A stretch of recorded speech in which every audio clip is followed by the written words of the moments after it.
Hey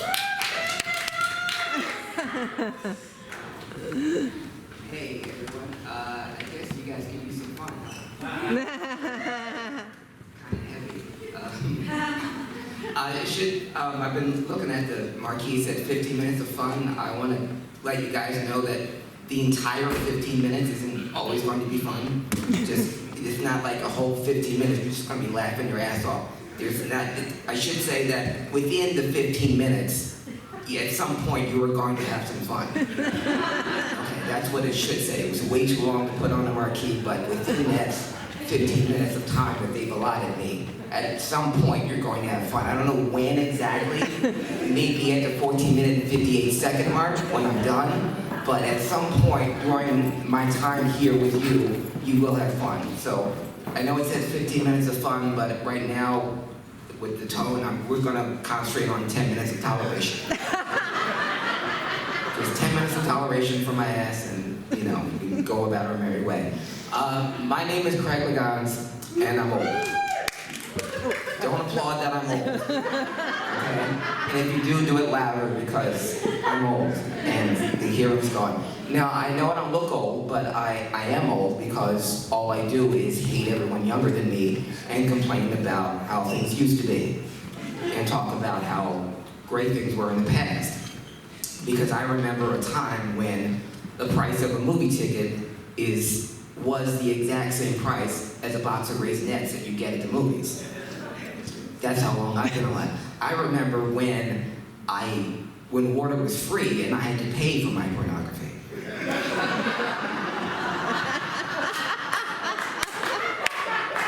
Now it's the other way around.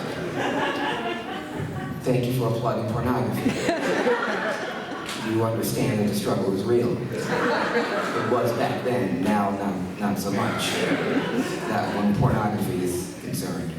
Having to pay for water still bugs the living crap out of me, but you gotta pick your battles. The reason why I'm so bitter, because I'm old, because I remember my childhood and remember vividly how my parents and all of my friends' parents were trying to kill them. I shouldn't say our parents were trying to kill us, but our parents didn't care about our safety at all. Because I remember where I played on the playground of asphalt and concrete. Now I look at a playground and it's soft, mushy, cushions on everything. I thought I saw a Barker lounger at some playground. Kid was just laying there in a hammock. But my playgrounds were on asphalt and concrete, like I said. Rusty battleship chains holding together a plywood swing with splinters in it. And the stainless steel sliding boards that would double as frying pans that I had to slide down because I was told to go out and play. And sliding down the stainless steel sliding boards in the summertime that doubled as a frying pan, wearing tube socks, short shorts, and a tank top. That's what protected me from the harmful rays. Furthermore, when I would go out riding my bike, pedaling as fast as I can, downhill, very fast, with no brakes. Because the only way I could stop my bike back then is I had to pedal backwards. Remember that? I didn't have the handbrakes yet, I had to pedal backwards to stop.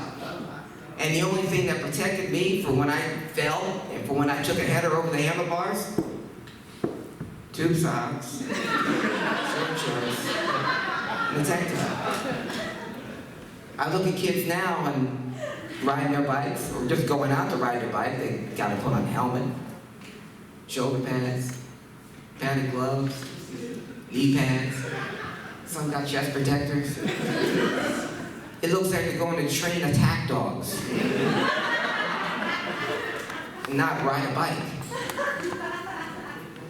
And see, and the other thing that I knew that my parents didn't care about my safety. I know they weren't trying to kill me, but I know they didn't care about my safety because because now, when every kid has a cell phone. Every kid has a phone. And my 10-year-old niece asked me, Uncle Craig, how old were you when you got your first iPhone? I said 46. Because there's accountability now. See, when I was her age, when I went to go on the playground or go ride my bike, two things that could kill me back then, and I said, I'm going out, Mom, bye. I was gone. Like a Malaysian Airlines flight, I was gone. But too soon? Do you have family on the Malaysian? I'm sorry, like Kaiser Soze. I was gone. Like I never existed. Because you couldn't find it. There was no way, there was no accountability. I could be out riding a bike, I could be on the playground, you know, burning my skin off. Parents had no idea. It could have been anywhere. And you know, you come home when the street lights come on or something like that, but if you didn't, you know, parents were worried because they had no idea where I was, where any kids my age were, okay? And back then, parents may not know where you were, but every parent knew where you could be. And it was the same universal for every parent back then, and some phrase for parents right now.